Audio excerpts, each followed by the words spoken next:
এদিকে দে, মাইয়া কই এদিকে দে, মাইয়া কোথারে এদিকে দে, এদিকে দে।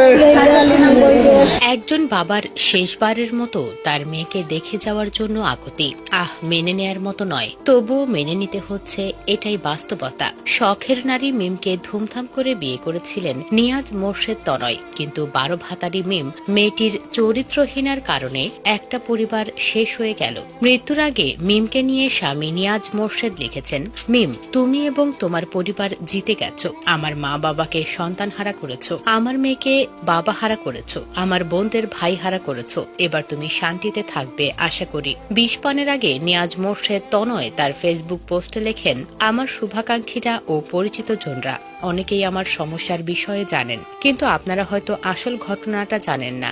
আমি দীর্ঘ 6 বছর আগে ফারুক গাজীর মেয়ে ফারিয়া জান্নাতি মিমকে পারিবারিকভাবে বিয়ে করি। বিয়ের শুরুতেই রাকিব নামের একটি ছেলে আমাকে বলে, ভাই, আপনি আমার বউকে বিয়ে করেছেন। মিমের সঙ্গে আমার কিছুদিন আগে বিয়ে হয়েছে, কিন্তু ওর বাবা মা মেনে নেয়নি, এজন্য আর সংসার হয়নি। এরপর আমি বাধ্য হয়ে মিমকে তালাক নোটিশ পাঠালাম। মিম নিজে তাতে স্বাক্ষর করে। তারপর ফেসবুকে একটি বানোয়াট মিথ্যে গল্প সাজিয়ে প্রমাণবিহীন একটি পোস্ট করে। পরে একদিন পুলিশ এসে আমাকে ধরে নিয়ে গেল। তারা নাকি আমার নামে মামলা করেছে। আমি তার মেয়েকে কুপিয়ে হাত কেটে দিয়েছি এবং 10 লাখ টাকা যৌতুক চেয়েছি। বাবা মা, বোন, আত্মীয় স্বজন ও বন্ধু বান্ধবদের উদ্দেশ্যে তিনি লেখেন, আমার বাবা আর মাকে বলতে চাই, আপনাদের আমি অনেক ভালোবাসি। কখনো বলতে পারিনি, আপনাদের জীবনে আমি সুখ শান্তি দিতে পারিনি। আমাকে কখনো ক্ষমা করবেন না। আমি একটি ব্যর্থ ছেলে। ভালোবাসি বাবা, আপনাকে অনেক। ভালোবাসি মা, আপনাকে অনেক। আমার 2 জন বোন আছে, নাসরিন আক্তার ও তানিয়া আক্তার। বোন রে, তোদের জন্য যে আমার কত মায়া বুঝাইতে পারবো না। কোনোদিন তোদের বলতেও পারিনি। তোদের এই অপদার্থ ভাইকে ক্ষমা করে দিস। ঈদে তোদের আর মেহেদি কিনে দেওয়ার মতো কেউ রইল না।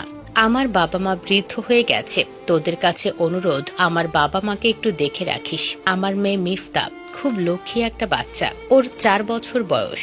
আমি পারলাম না ওরে বড় করতে, পারলো না ওর বাপের কামাই খাইতে, বাপের ঘাড়ে উঠে ঘুরতে, পৃথিবী দেখতে, বাপের কাছে জিদ ধরে আবদার করতে, বাপের সাথে দুষ্টুমি করতে, অভিমান করতে। মারে, আমারে কোনোদিন ক্ষমা করিস না। তুই সারা জীবন আমারে অভিশাপ দিস। তোর বাপের শেষ উপহার তোর জন্য 2টি লাল চুড়ি কিনেছি, তোর দাদির কাছে রেখেছি, যত্ন করে রাখিস। যখন বড় হবি আমার কথা মনে পড়বে, তখন এই চুড়িটা দেখিস আর আমার জন্য 2 ফোঁটা চোখের জল ফেলিস। আমার 2 বোন নাসরিন ও তানিয়া, আমার মেয়েটাকে দেখে রাখিস। তোরা ছাড়া ওর কেউ রইল না। আমার প্রাণপ্রিয় বন্ধুরা, কেমন আছিস তোরা? আর আড্ডা দেয়া হলো না। মোল্লা আর তোদের আর কোনো দিন